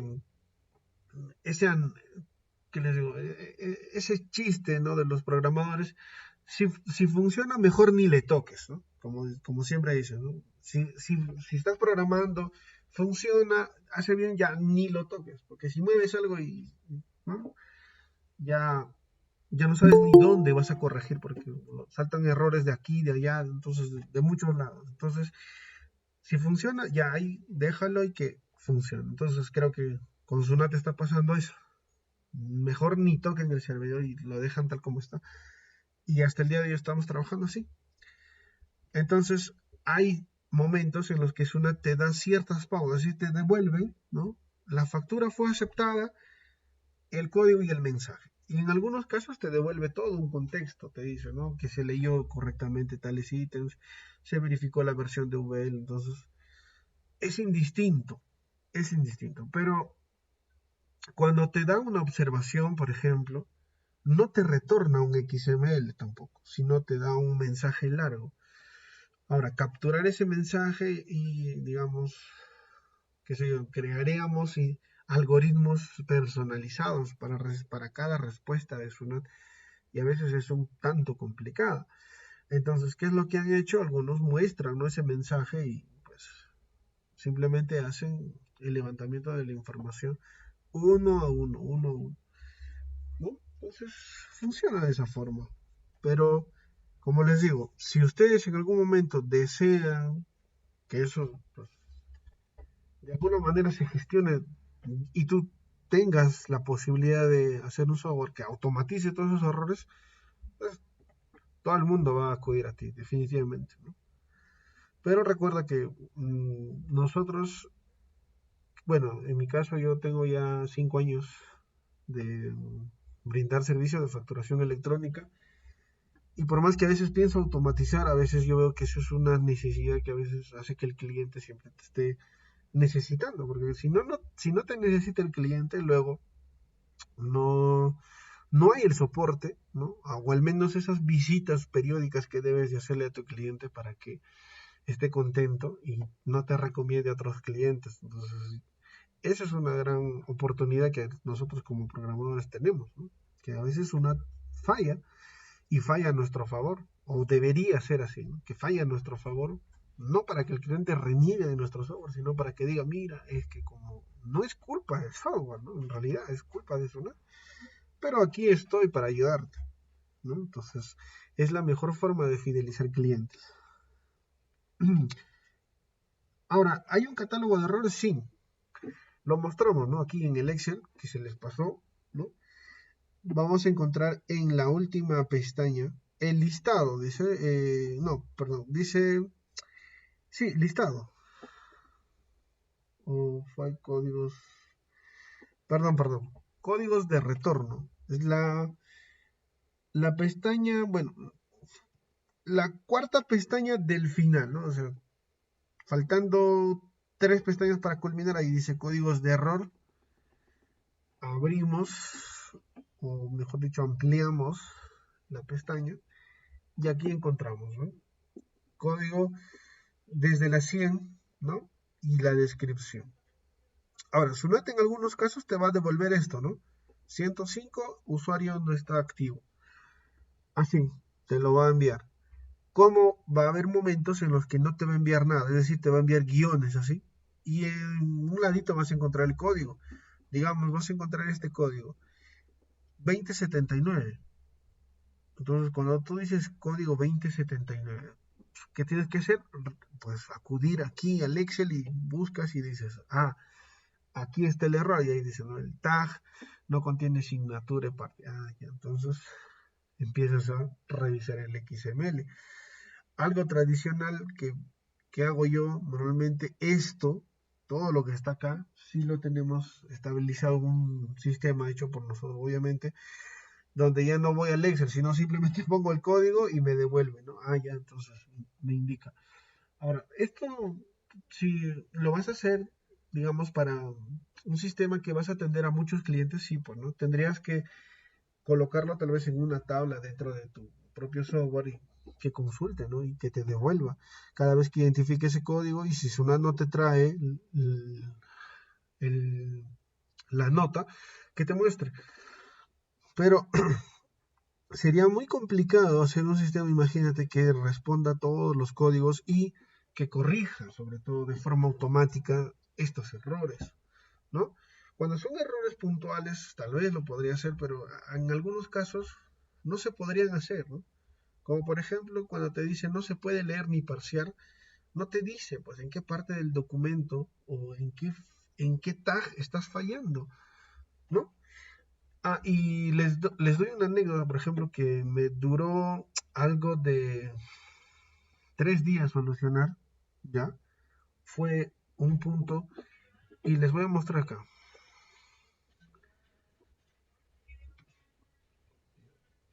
A ver un momentito.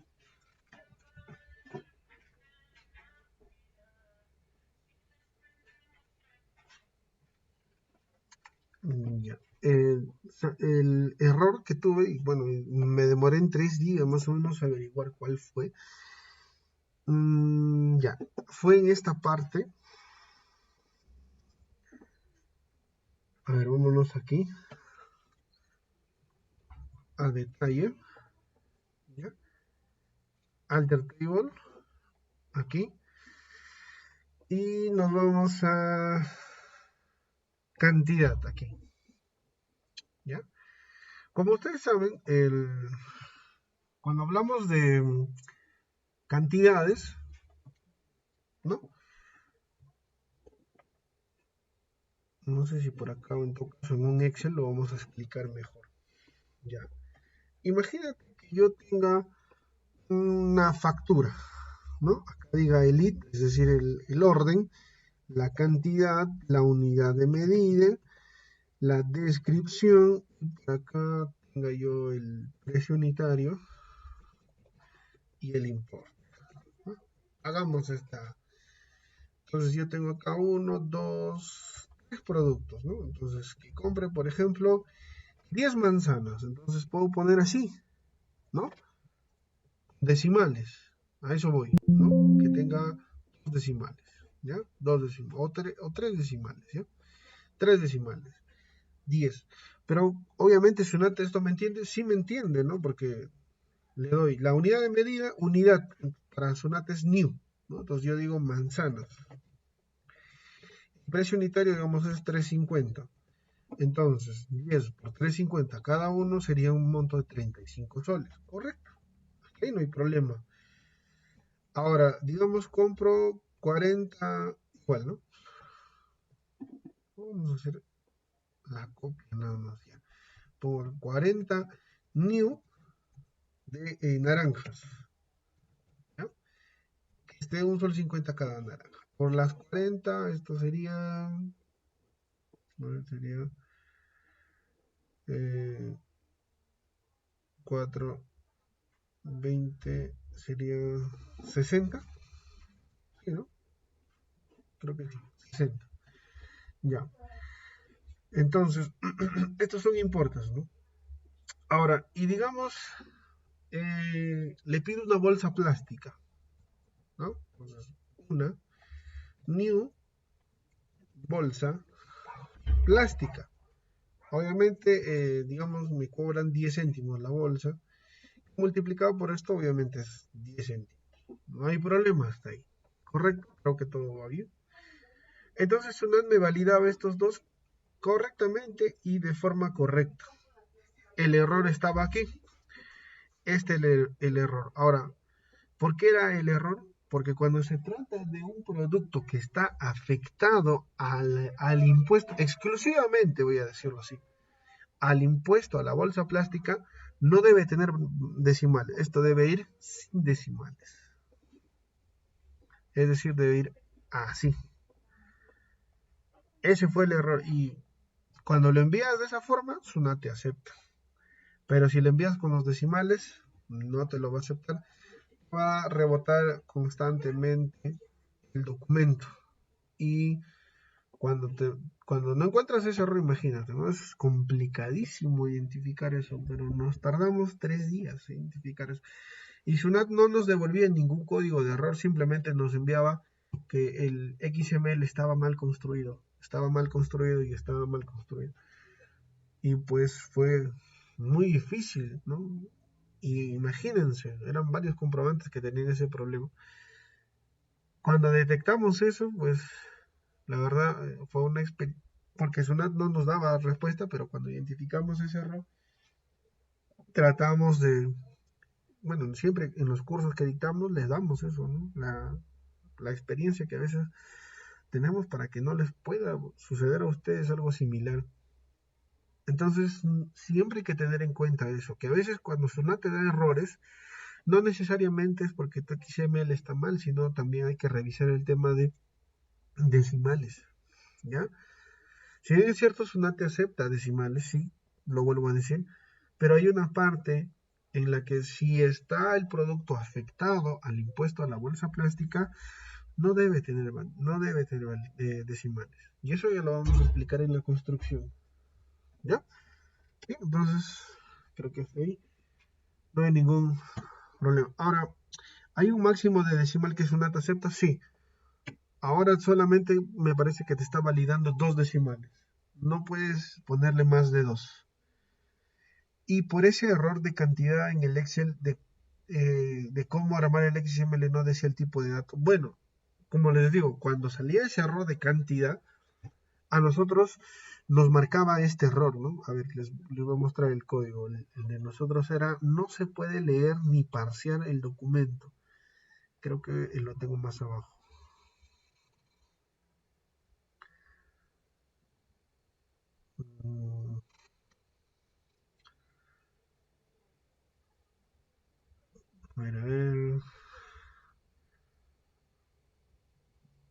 mm, XML.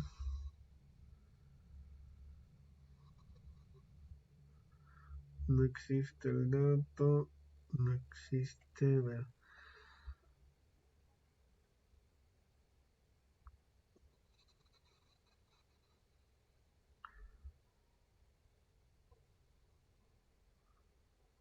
Es la fila 54.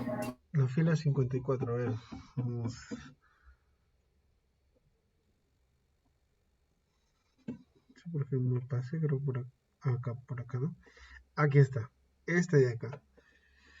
Este es el error que nos marcaba, ¿no? No se puede leer ni parsear el archivo XML. Este es el error que nos marcaba. Y por más que revisábamos y revisábamos, el XML estaba correcto, ¿no?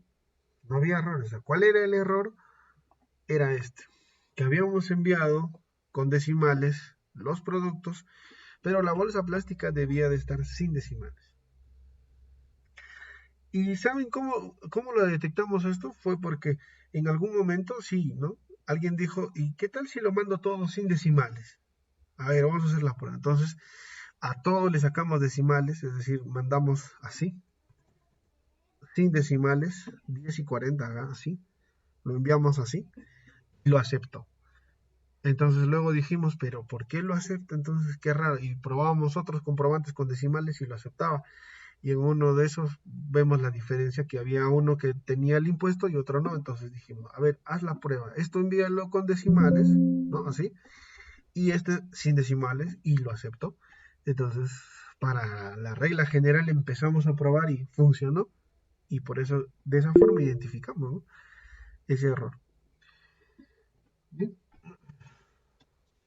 A ver, ¿Qué alguien, tal, ingeniero? Buenas sí, noches. Tengo una consulta. dime. Eh, ¿Por qué dijo que no pasaba con decimales la bolsa plástica en este caso? ¿Porque era un producto que Estaba llevaba afectación? afectado. Sí, estaba afectado por el impuesto al ICBPER. Es decir, hemos identificado que SUNAT no permite que tenga decimales aquellos productos que están afectados por el ICBPER, o sea, la bolsa plástica.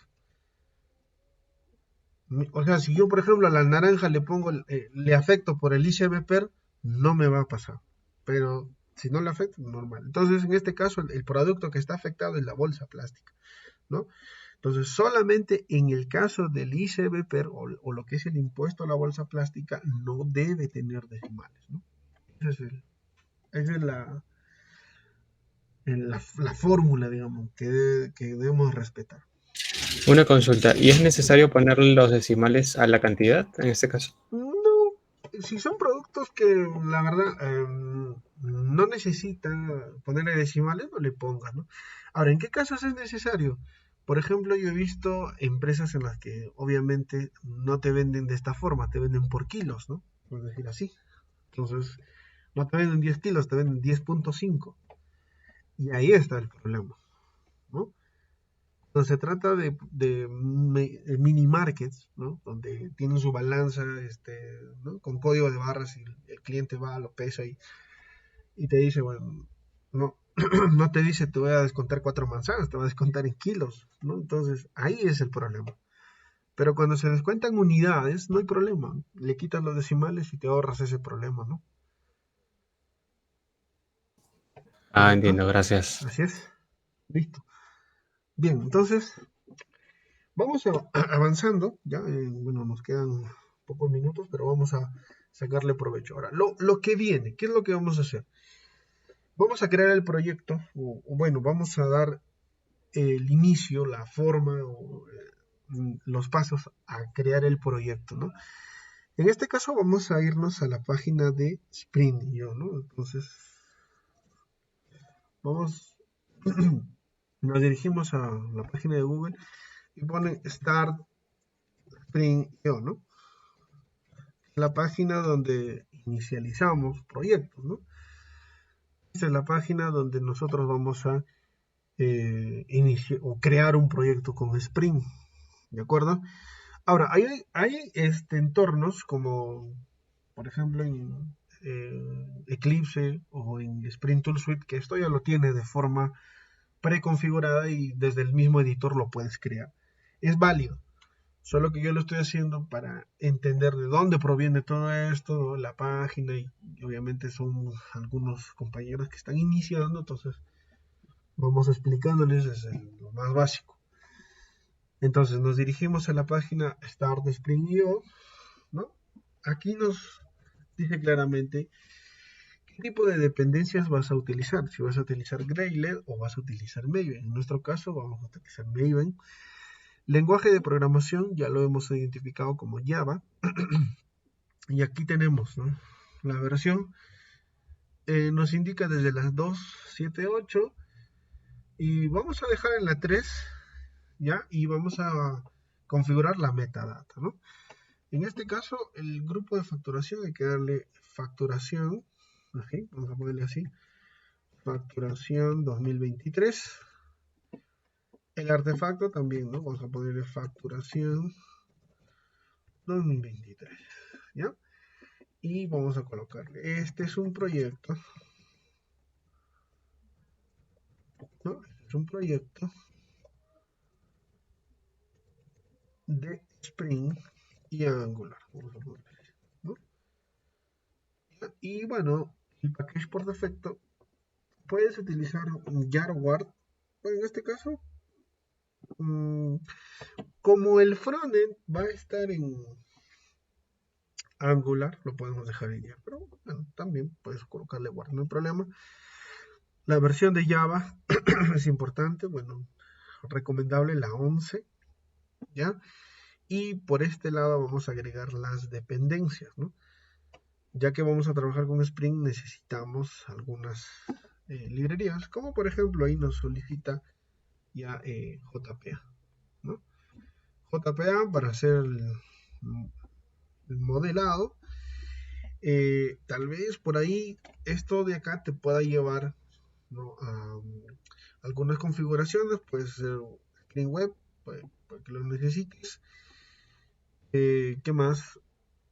Bueno, también puede ser que necesites herramientas de desarrollador. Y a ver, ¿qué más? Creo que en realidad eso es todo, ¿no? Ah, ya, y el conector MySQL, ¿no? MySQL Drive, ¿ya? Entonces, esas dependencias. Si necesitamos, luego se las puede agregar, sí, no hay problema, ¿no? Una vez que ya tenemos eso, generamos, ¿no? Generamos el proyecto y se van a dar cuenta que nos van a bueno, se va a descargar aquí un zip, ¿no? Abrimos ese zip y ahí tenemos dentro del zip, ¿no? Tenemos esto de acá. Lo voy a llevar a mi escritorio, ¿ya? Aquí está, ya lo tengo. Opcionalmente, si desean, lo extraen ahí, ¿no? Podemos extraer aquí. Y aquí está, ¿no? Ya está la carpeta. Ahora en su interior vamos a analizar. Van a ver que tiene estas carpetas, ¿no? ¿Ya? Entonces, eso lo vamos a abrir con IntelliJ IDEA. Entonces, rápidamente, abro IntelliJ.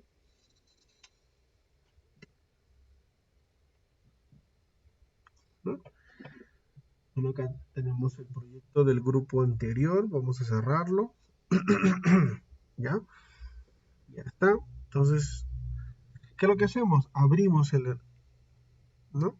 Nos vamos a nuestro escritorio. Bueno, creo que está ahí. Buscamos factura 2023. O cómo está el nombre. Sí, ¿no? Facturación 2023. Entonces buscamos.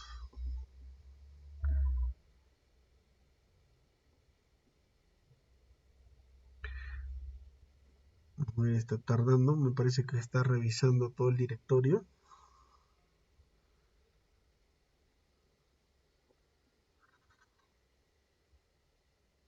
Entonces, de esa forma, como les digo, en algunos editores también puedes configurar la creación, anexarla a la página de Spring Starter o el Start Spring aquí. Esto lo puedes configurar en un editor como el Eclipse o Spring Tool Suite, de forma que todas las configuraciones que tú le das ya lo cree en el proyecto también, ¿no? Entonces, es opcional. Ya, ya, entonces ya tenemos por acá. A ver, voy a buscar facturación 2023.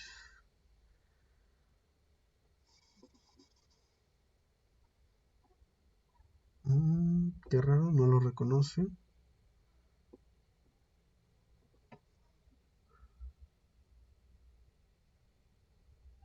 A ver, vamos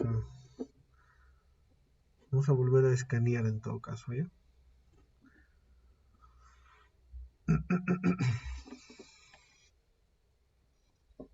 A ver, mientras va cargando, no sé si alguien tiene alguna pregunta adicional. Sí, el proyecto ha sido Word, ya lo dejamos en Word. Leonardo, ¿por qué no utilizar Longbook? Sí, podemos utilizar Longbook para poder hacer el seteo más fácil, pero vamos a hacerlo a pocos, ¿no? A pocos. ¿Ya? En tu caso, si deseas utilizar Longbook, lo usas, no hay problema. Que a las finales solamente son hacer ciertos métodos, ¿no? Que ya los métodos los vas a manejar de esa forma. Una Sí, consulta. Si yo quisiera llevarle el proyecto a nivel de web utilizando un Mac, no de claro, JS, ¿por el curso lo puedo aplicar? claro, también, no hay problema, sí. Sí, claro. Ya listo. Ya. Ahora bien, entonces ya encontró, ya detecta el proyecto, ¿no? Facturación 2023, le damos Trust Project, es decir, ¿no? Fuentes confiables, y va a empezar a reconocer el PON, ¿no? El PON del proyecto. Y bueno, y ahí está.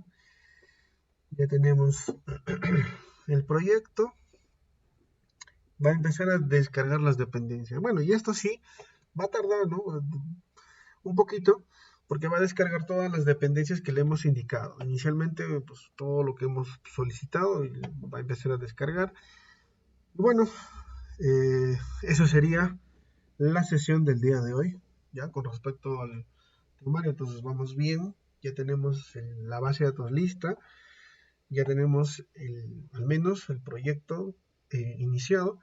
En la siguiente sesión ya vamos a empezar a programar, ¿no? O sea, ahí empieza la programación para poder hacer la conexión a la base de datos con el modelo, ver si es que ahí por ahí podemos hacer algunos golpes, ¿ya? Así es. ¿Listo? El script va a subir al Google Drive. Sí. Se les va, Ya. en el drive se les va a pasar el script, el modelo y el video, obviamente, ¿no? Y también el proyecto. ¿Listo? Muy bien. Entonces, los esperamos. Oscar, había levantado la mano. A ver. Sí, ingeniero, una pregunta con el tema de la base de datos, entonces nos vamos descargando ya el MySQL Workbench no sé, vamos exportando la base o eso lo vamos a hacer a la par o como...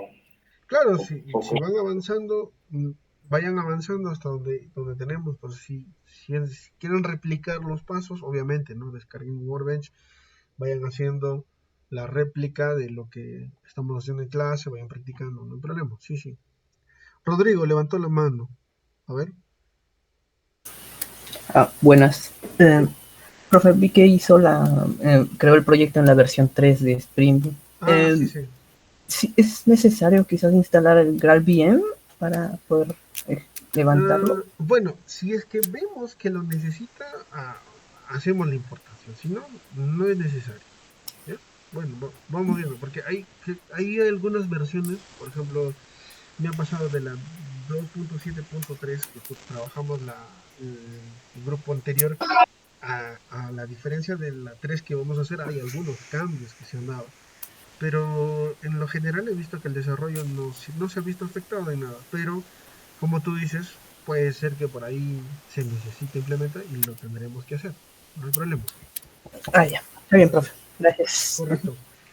Listo. Entonces, nos quedamos aquí. El día de hoy continuamos el día martes, ¿no? Martes 7 p.m. Ya. Que tengan un feliz fin de semana, un buen fin de semana a todos. Y nos encontramos martes 7 p.m. Gracias a todos por su participación. Los esperamos el día martes. Listo, gracias, profesor. Gracias, hasta luego. Que estén bien. Gracias.